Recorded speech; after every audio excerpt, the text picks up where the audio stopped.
Thank you for watching. Make sure you subscribe to the channel and click that notify button, and you'll never miss a video again. All right, let's just start from the top, which is the Lou Thez and Ric Flair Award. So this is the combination of everything being important and influential in a positive manner for business, combining both box office impact as well as strong match quality. Dave, you want to kick this one off? I mean, it's an interesting year. I think I've likened this to the 1941 American League MVP award when it 1941. was 1941. Wow. Yeah, I'll tell you because Joe DiMaggio hit 400 and Joe DiMaggio hit 56 straight games. Ted Williams hit 400. So it was like two people who would have cleaned up and won easily in any other year, but they both had these incredible years in the same year. And Joe DiMaggio won even though Ted Williams hit 400.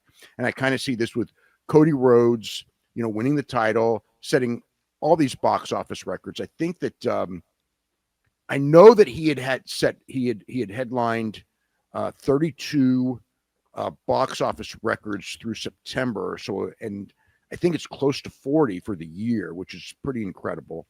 Had great matches on pay-per-view. I mean, it's not like he was a slouch who was doing average matches, but just, drew a lot of people.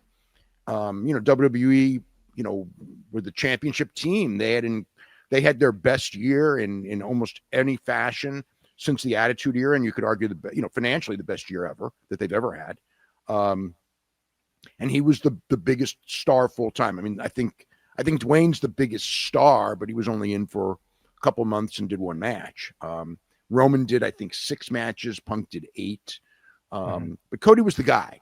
And then you got Osprey, who had in-ring probably, it's like, I don't want to say the best in-ring year ever. Many people have said that to me. And I always kind of temper it going, he didn't do the schedule that Ric Flair did. You know what I mean? When Ric Flair was doing 300 matches like that every year, he wasn't doing matches like Osprey because physically you couldn't do that 300 times a year. I mean, Osprey can barely do it, as many times as he could. Danielson struggled through it this last year, on the modern style, So it's but to me, it's like Osprey and Cody, and both deserve it. That's what I would say. I think that the number 3. I think I'm going with Sabre, number 3. But there's many others there. But I mean, for number 1, I'm going Cody Rhodes number 1.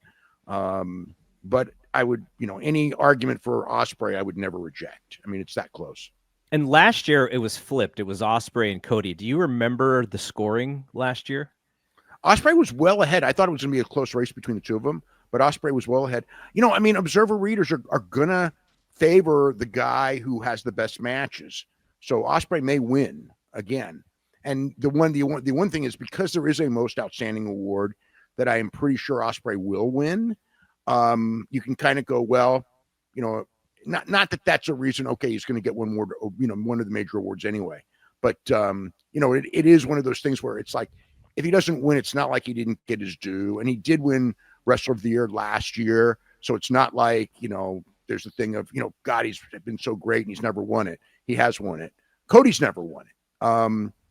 And Cody's been the most valuable full-time wrestler in the business for a couple of years now, in my mind. I mean, I guess you could argue Roman for last year, but Roman started going part-time last year. He didn't work that many dates last year either.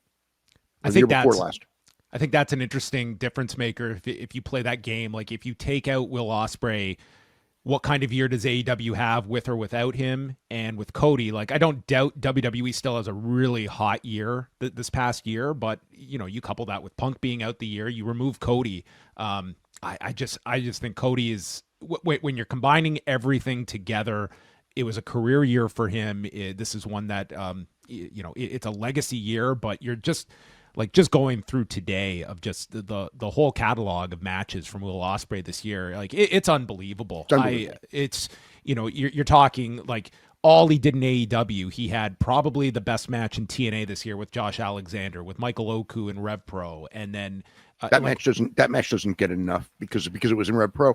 Yeah. To me, that match to me is like when I saw that match, I was like, this match has to win match of the year. And it ends up I'm actually going to vote second because of the Danielson match. But it was like, that match to me, the whole spectacle of that last match with Michael Oku was just something that, you know, a lot of people didn't see it, but it was something to be seen. There was nothing in wrestling this year, I think, that could match the storytelling of that match. Just a quick note before this free video. If you click like and subscribe, I'd be very thankful.